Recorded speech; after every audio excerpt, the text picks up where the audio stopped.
মাধ্যমে জান্নাত পাওয়া। জাহান্নাম থেকে যাকে রক্ষা করা হয়েছে সেই সফল। তো এই সফলতা অর্জন করার ক্ষেত্রে আল্লাহ তাআলা বলেন যে আইনাল আল্লাহ সাল্লাল্লাহু আলাইহি ওয়াসাল্লাম বলেন আইনাল লা তাবাসসুমান্না আইনাল বাতাত মিন খাশিয়াতিল্লাহ ওয়া আইনাল বাতাত তাহরু ফি সাবিলিল্লাহ। যেই চোখ আল্লাহর ভয়ে মাত্র 2 ফোঁটা চোখে পানি ফেলাবে, মাত্র 2 ফোঁটা, মাত্র 2 ফোঁটা চোখের পানি ফেলাবে, এই চোখে কখনোই আল্লাহর আগুন জাহান্নামের আগুন স্পর্শ করবে না।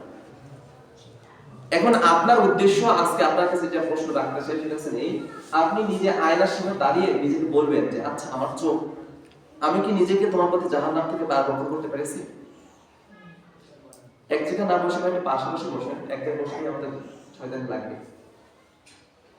আবার আপনার নিজেকে প্রশ্ন করা উচিত। বুদ্ধিমান সেই যে আগামী দিনের কি বলতো নিজেকে নিজের কাজের জন্য প্রশ্ন করে, জাস্টিফাই করে যে আসলে আমি কতটুকু পারফেক্ট। রমজান মাস এত বিশেষ ফজিলতপূর্ণ মাস পাইলাম, এরপরে কি কান্না করতে পারছি? নিজেকে জাহান্নাম থেকে হারাম করতে পারছি? যদি নিজেকে জাহান্নাম থেকে হারাম করতে না পারি, তাহলে আল্লাহ সাল্লাল্লাহু আলাইহি ওয়াসাল্লাম একটা কঠিন হাদিস, আল্লাহ সাল্লাল্লাহু আলাইহি ওয়াসাল্লাম বলেন যে ব্যক্তি রমজান মাস পেল আর নিজের অতীত জীবনে যত ভুল বিয়াদবি গেছে এর জন্য মাফ করে নিতে পারলো না, তার জন্য ধ্বংস।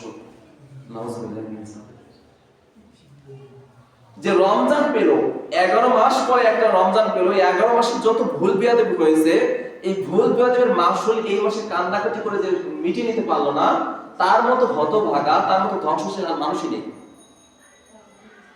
পৃথিবীর সব থেকে শ্রেষ্ঠ জাতি কারা বলেন তো? সব থেকে শ্রেষ্ঠ জীব মানুষ। আবার আল্লাহ তাআলা মাঝে মাঝে মানুষকে এমন ভাবে উদাহরণ দিয়েছে যে মানুষের থেকে নিম্ন শ্রেণী মানুষ আর কেউ নেই। আল্লাহ তাআলা বলেছেন উলাইকা কাল আনআম, এক শ্রেণীর মানুষ আছে যাদের অন্তর আছে তারা শোনে না, যাদের অন্তর আছে তারা বোঝে না, যাদের কান আছে তারা কি করে না? শোনে না, যাদের চোখ আছে তারা দেখে না। আল্লাহ তাআলা বলেছেন উলাইকা কাল আনআম, এরা হচ্ছে গৃহপালিত পশু। চার পাওয়ালা যে পশুগুলো আছে আপনি দেখেন, তুলনা করেন গরু, ছাগল, এগুলো কিন্তু পবিত্র, এগুলো একটা সমাজে মান আছে। এগুলা কি করি বলতো আমরা? বছর শেষে কুরবানির সময় অনেক টাকা দিয়ে কুরবানি করি, মাংস খাই, এগুলা একটা কি আছে বলেন? সমাজে মান আছে। কিন্তু আল্লাহ তাআলা এই শ্রেণীর পশুর সাথে তুলনা করেন, বরঞ্চ এর থেকে নিকৃষ্ট কি দেখেন? কুকুর, শুয়োর, এর থেকে নিকৃষ্ট কিছু আছে? আল্লাহ তাআলা বলছে যার অন্তর আছে তারপর যে চিন্তা করে না, যার চোখ আছে যে তারপর সে দেখে না, যার কান আছে তারপর যে শোনে না, সে আসলে এই শুয়োরের মতো। এইটুকু বলে আল্লাহ ক্ষান্ত হয় না। আল্লাহ তাআলা বলেন বালহুম আদাল, শুয়োরের একটা মান আছে সমাজে, কুকুরের একটা মান আছে, কুকুরের খাসলাত আছে। কুকুরকে আপনি একবেলা বাসি খাবার খাইতে দেন, আপনাকে একদিন আপনার পিছ পিছ ঘুরবে। কুকুর তার প্রভুর কি বলেন তো খুব আনুগত্য প্রিয় হয়। আর আপনাকে যে রব 40 বছর জীবন দিয়েছে, 40 বছর খাবার দিয়েছে, 40 বছর পানি দিয়েছে, 40 বছর অক্সিজেন দিয়েছে, 40 বছর সুস্থ সবল থাকার দুনিয়া চলার একটা সুযোগ দিয়েছে, সেই রবকে আপনি কতটুকু প্রশংসা করছেন বা তার কতটুকু সময় দিয়েছেন তাকে?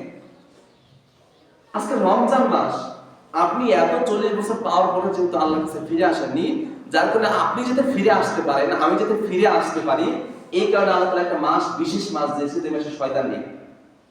আল্লাহর কাছে আসতে যে জিনিসটা আমাকে বাধা দেয় সেটা হচ্ছে শয়তান। এই শয়তানটাকে আল্লাহ তাআলা এক মাস বন্ধ রাখতেছে, কেন?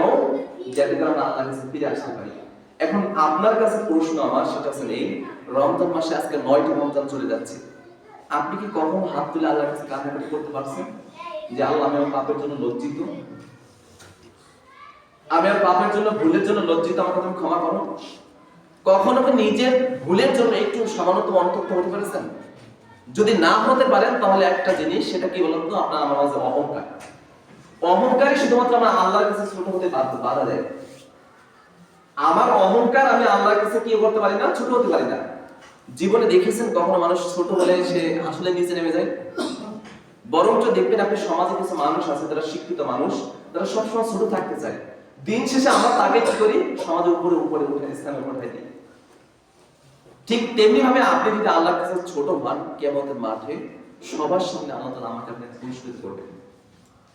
আল্লাহ সুবহানাহু ওয়া তাআলা সূরাতুল রহমানে বলছেন ওয়ালিমান খাফা মাকাম রাব্বিহি জান্নাতান, যে তার রবের সাথে শুধুমাত্র দাঁড়ানোকে ভয় করো, আল্লাহ কিয়ামতের মাঠে কি হবে? তুমি যে কোরআনের ভিতরে কিয়ামতের মাঠে বিভিন্ন প্রেক্ষাপট তুলে ধরেছে, এই কথা স্মরণ করে যে ভয় করে, ন্যূনতম ভয় করে, সাধারণতম ভয় করে, আল্লাহ তাআলা বলেছেন আমি তাকে 2টা জান্নাত দেব।